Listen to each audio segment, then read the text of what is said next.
Hi, my Storytime friends. It's nice to see you. It's Miss Christie here for some Storytime fun this week.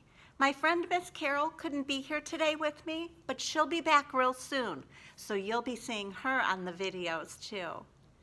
We have a fun topic this week, wintertime fun. Has there been enough snow for you? I'd kind of like a little more.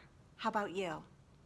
Yeah, it would be more fun to sled in and make snowmen and maybe make some snowballs. Lots of fun things we can do in the snow. Well, today's books are all about winter fun. I hope you enjoy them. And we'll look forward to seeing you next week. Have a fun time. The Biggest Best Snowman by Marjorie Kyler. Little Nell lived with Big Mama, Big Sarah, and Big Lizzie in a big house in a big snowy woods.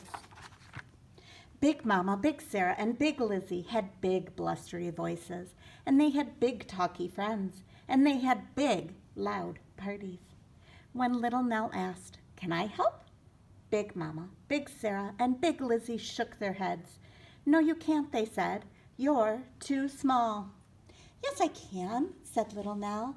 "And no, I'm not." "No, you can't," they said. "And yes, you are." So Little Nell would go into the big snowy woods, and she would sit and watch the snow fall from the sky. And she would walk under the bare branched trees, and she would play with her friends, Reindeer, Hare, and Bear Cub. One day, Bear Cub said to Little Nell, "Can you show us how to make a snowman?" "No, I can't," said Little Nell. "I'm too small." "Yes, you can," said the animals. "And no, you're not." "But I'm so small," said Little Nell. "My family won't let me do anything. I could never make a snowman." "How do you know unless you try?" asked Bear Cub. "We'll help you." Little Nell sighed. "Well, maybe," she said. Little Nell got down on her knees, and she carefully patted and matted and batted the snow into a tiny ball. And she rolled it and rolled it and rolled it to Reindeer. And Reindeer nudged it and nudged it and nudged it to Hare.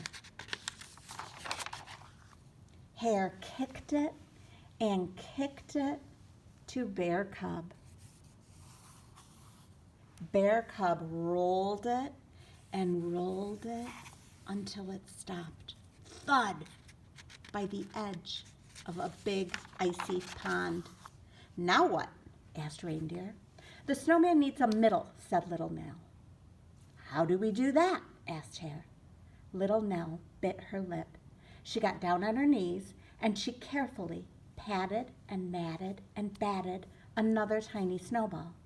And she rolled it and rolled it to Reindeer. And Reindeer kicked it and nudged it to Hare.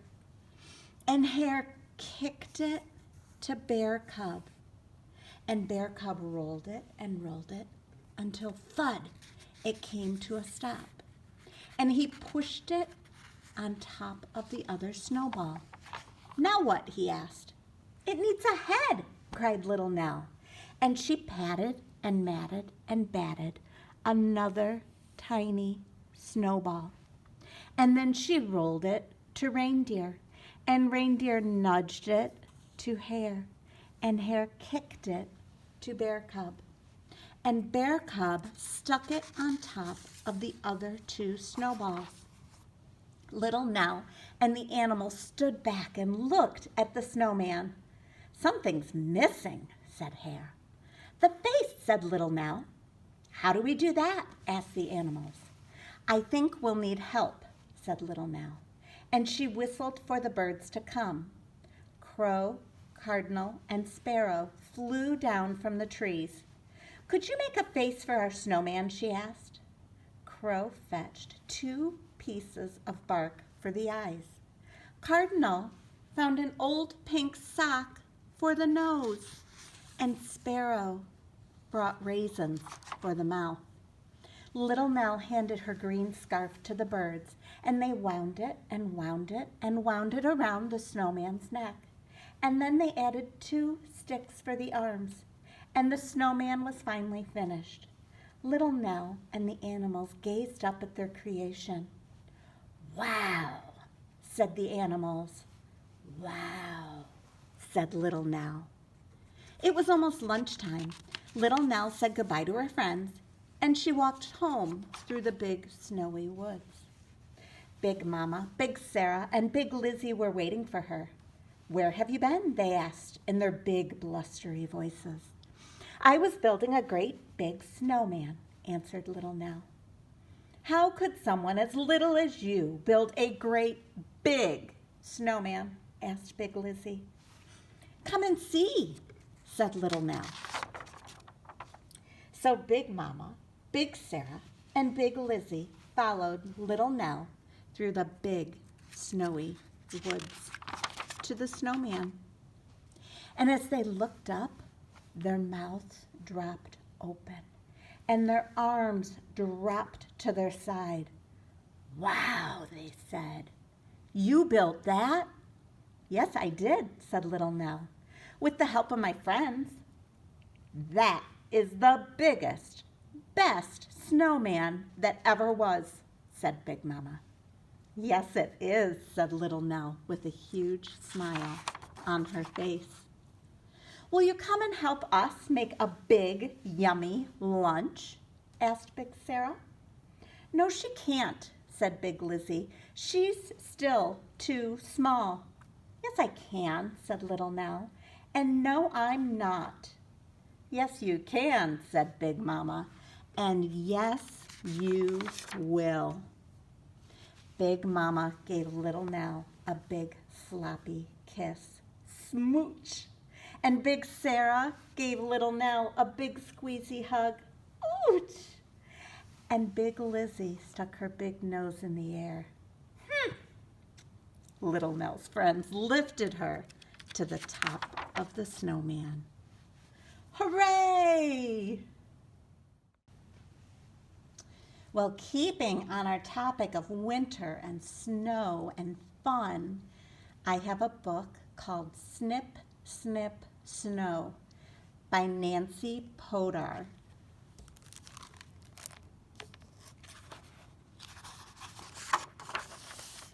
Snip, snip, snow. Sophie thought it would never snow. The trees were bare, the ground was hard, the air was crisp, but there was no snow. When Sophie went outside, she had to wear a heavy jacket, mittens, and her hood, but there was no snow. Noses were chilly, cheeks were rosy. You could see your own breath, but there was no snow. "No snow," Sophie said as she stomped into the house after school. "It's nice without snow," said Sophie's mom. "No snowballs," said Sophie. "No snow on the walk," said Mom. "No snow on the sledding hill," Sophie complained. "No shoveling," Mom added. "No snowmen," Sophie grumbled. One evening, the weatherman's forecast was snow. "Snow," sighed Mom. "Snow!" squealed Sophie. "Snow, snow, snow." "I'm afraid snow's in the forecast," announced Sophie's dad. "We know," said Mom. "We know," said Sophie. Sophie put her boots by the door. She put her sled by her boots. She put out a carrot, a box of raisins, and a hat. "Don't forget the broom," said her mom. "Don't forget the scarf," said her dad. "It looks like you're going to have your snow." Sophie could hardly eat, but she did. Sophie could hardly sleep, but she did. In the morning, though, when she looked outside, The ground was still bare. "Where's my snow?" "Your storm stalled," said her dad. "We might not get it at all."